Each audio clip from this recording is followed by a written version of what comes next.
गाज़ियाबाद के royal college में Tabish शरोस and associates की जानिब से जो लॉ फर्म है, एक इनिशिएटिव लिया गया है कि कैसे बच्चों को फॉरेंसिक साइंस के बारे में जानकारी दी जाए। ऐसे केसेस जो सेक्सुअल असल्ट से रिलेटेड होते हैं या रेप से रिलेटेड होते हैं, किडनैपिंग से रिलेटेड होते हैं या और दूसरे केसेस जो जघन्य अपराध की श्रेणी में आते हैं, उनमें कैसे लॉयर्स को अवेयर किया जाए और कैसे जो आरोपी के साइड में होता है या जो है दूसरे साइड में होता है जो विक्टिम नहीं होता है लेकिन विक्टिम बनाने का प्रयास होता है, तो उस तरह से कैसे लोगों को अवेयर किया जाए, बताया जाए वकीलों को कि जब वो बहस कर रहे हों तो किन किन नुक्तों पर पुलिस से आर्गूमेंट करें, आईओ से सवाल करें या और सारी चीज़ें कि अगर वो जज के सामने हैं तो कैसे अपने आप को पेश करें या वकील के सामने हैं, आईओ के सामने हैं, डॉक्टर्स के सामने हैं कि कौन कौन सी चीज़ें हैं जिनको उन्होंने इन्वेस्टिगेट किया है, नहीं किया है।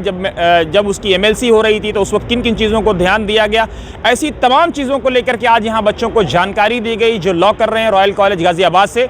आइए देखते हैं, विस्तार से पेश है आपके लिए सीधे गाज़ियाबाद रॉयल कॉलेज से ये report. Crime scene management process starts with barricading the evidences. So we'll use a barricading tape in or whatever it is to cut off that particular crime scene area from the external, for whatever external anomalies are there, in order to prevent any kind of tampering or things from entering or going outside the crime scene. We barricade it.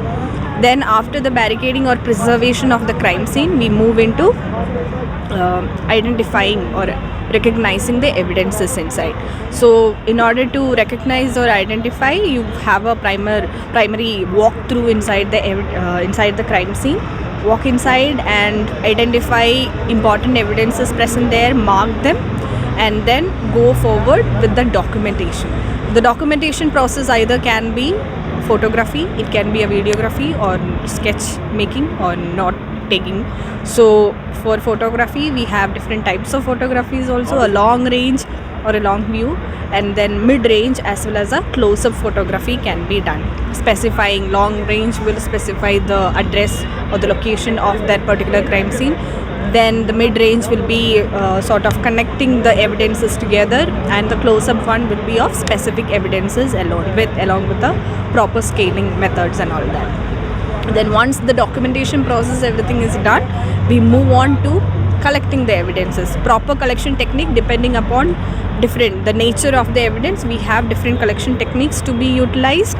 Accordingly we collect it, and with collection we have to move forward with preserving the evidences as well. Proper preservation technique, again depending upon the nature of the evidence, proper preservation techniques to be utilized, and then package it accordingly in order to ensure maximum safety towards the evidence throughout the traveling as well as throughout the testing process. So proper preservation and packaging is to be done, and then you have to label everything properly as to mentioning the location of the evidences and the timing, everything, the quantity and all such things, the nature, everything with signatures, specific signatures and everything, time stamp, everything is done, and then it is shipped off to the FSL for the process.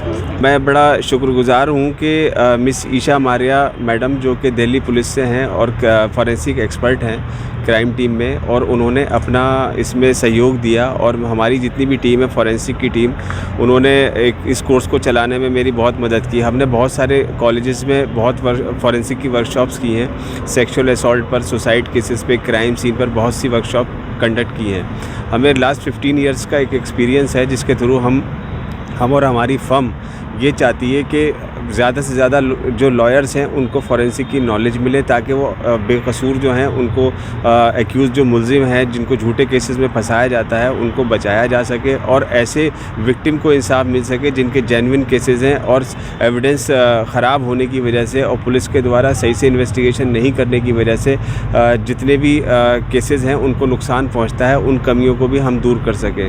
Royal college of law में doctor टीना Garg, principal Tabish sir का और royal college के chairman Shri Vijay Agarwal जी का धन्यवाद करती हूँ कि उन्होंने हमें परमिशन दी ये कोर्स कंटिन्यू करने की, और ताबिश सर जो टीम अपने साथ हमेशा लाते हैं उनका बड़ा अच्छा कोऑर्डिनेशन रहता है। तो मैं आप दोनों को बधाई देती हूँ इस कोर्स को कंटिन्यू करने की। धन्यवाद। ये कोर्स जो है हमारे इस रीजन में, स्पेशली एनसीआर रीजन में, किसी भी कॉलेज में, स्पेशली लॉ कॉलेज में कहीं पर भी जो है ये अभी संचालित नहीं हुआ है।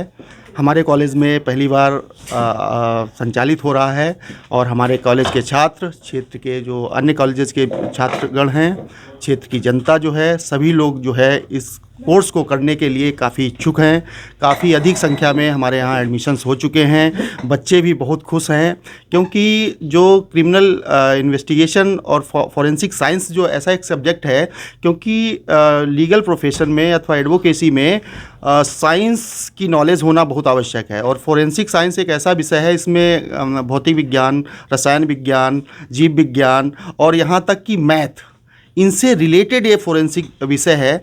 और जो क्राइम होता है अथवा क्राइम होता है, फिर उसके बाद जो इन्वेस्टिगेशन होता है, इन्वेस्टिगेशन के पास जो एविडेंस का कलेक्शन होता है थ्रू लॉ, तो उसमें अगर कोई लीगल एक्सपर्ट है, एडवोकेट है जो आगे एडवोकेसी करेगा, उसे अगर फॉरेंसिक की नॉलेज है कि उसे कैसे जो है फिंगरप्रिंट्स जो है उसका कैसे एनालिसिस करना है, जो सारी चीज़ें इससे रिलेटेड हैं उसके बारे में अगर एक एडवोकेट को नॉलेज होती है तो उसकी एडवोकेसी में 4 चांद लग जाते हैं। जो हमने 3 महीने का फॉरेंसिक कोर्स जो शुरू किया है, इसका सबसे मेन हाईलाइट ये है कि इसमें सबसे पहले तो ताबिश सरोश एंड एसोसिएट्स और सेंटर फॉर फॉरेंसिक इन्वेस्टिगेशन और रॉयल कॉलेज जो है, ये तीनों एक साथ आए हैं और यहाँ पर हमने 3 महीने का कोर्स जो है पहली बार शुरू करा है। और इसमें एक बहुत अच्छी चीज़ ये है कि यहाँ पर हर तरीके की फील्ड की नॉलेज दी जाएगी। जैसे कि सेक्सुअल असॉल्ट के केसेस होते हैं तो वहाँ पर विक्टिम का एग्जामिनेशन कैसे होता है, क्या क्या टेस्ट विक्टिम के साथ किए जाते हैं या एक्यूज के ऊपर क्या क्या टेस्ट किए जाते हैं, उस सब की जानकारी भी हम बच्चों को देंगे। और उनका यूज़ हम लोग अपने क्रिमिनल लिटिगेशन की प्रैक्टिस में कैसे कर सकते हैं, केसेस में हम लोग क्रॉस के टाइम पे उस चीज़ों को कैसे यूज़ कर सकते हैं, इसके बारे में भी हम बच्चों को बताएंगे। और सारी हम लोग हर फील्ड की नॉलेज देने की बच्चों को कोशिश करेंगे, यही हमारा मोटिव है। क्रिमिनल आइडेंटिफिकेशन एक्ट 2022 के आने से फॉरेंसिक साइंस का बहुत ही ज़्यादा स्कोप ब्रॉड हो चुका है, जिसकी वजह से हमने आज रॉयल कॉलेज में एक इनिशिएटिव उठाया है ताकि हम बच्चों को फॉरेंसिक की फील्ड में अलग अलग टाइप की नॉलेजेस दे सकें और उनको बता सकें कि हम फॉरेंसिक साइंस को अपने लॉ में कैसे यूज़ करते हैं।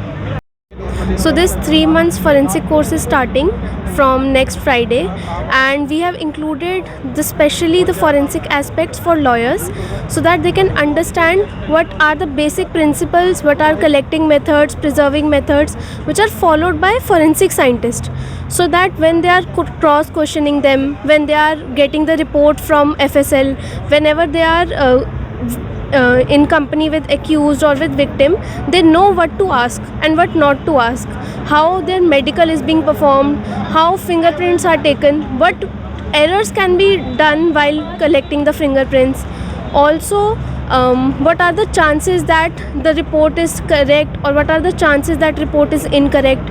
So this all you will understand, this all lawyer will understand when he will know what is forensics, how the procedures are done, how from the crime scene to the FSL lab the chain is followed. Like if there is a hampering in chain of custody, then it is a big point for accused, or whether how it will harm a victim. It all deals if you know a forensic method properly.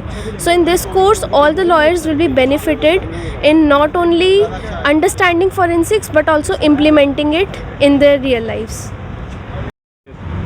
When we talk about this course, ये course काफ़ी amazing है और बहुत ज़्यादा important है मेरे हिसाब से हम सब स्टूडेंट्स के लाइफ में। कॉज एज़ वी नो हम सब LLB कर रहे हैं, यहाँ पे एडवोकेसी कर रहे हैं, तो सिंपल सी बात है सारी चीज़ें हमारे एविडेंसेस पे ही डिपेंड रहती हैं। Sir, that's my first session and I noticed it is very important for law student because not only crime scenes, it's also beneficial in GST section like signatures. हमें signatures के लिए अलग lawyers को hire करना पड़ता है. If we know about this course, so we can do our work selfly.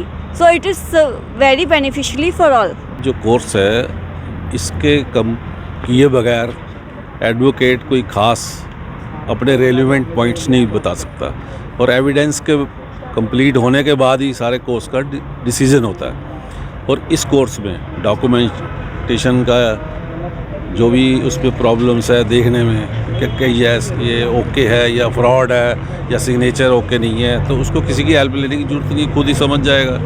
अगर हम लॉ कर रहे हैं ना, तो ये कोर्स इसलिए इम्पोर्टेंट है क्योंकि आप कोई भी लॉयर बन जाओ, चाहे वो आप पब्लिक वाले बनो या क्रिमिनल बनो, कुछ भी, पर आप इसी के आसपास घूमोगे। अगर हम कुछ भी करते हैं लॉ में, कोई भी लॉयर बनते हैं हम, तो फॉरेंसिक हमारे लिए बहुत ज़्यादा इंपॉर्टेंट है। अगर आप क्रिमिनल लॉयर बन रहे हो तो क्रॉस क्वेश्चंस करने के लिए आपके काम आएगा फॉरेंसिक लैब्स में। अगर आप प्रोसिक्यूटर हो तो अगर आप विक्टिम को ये बता रहे हो कि विक्टिम ने ये इल्ज़ाम क्यों लगाए गलत साबित करने के लिए, तो भी ये इम्पोर्टेंट है। तो ये हमें करना ज़रूरी है।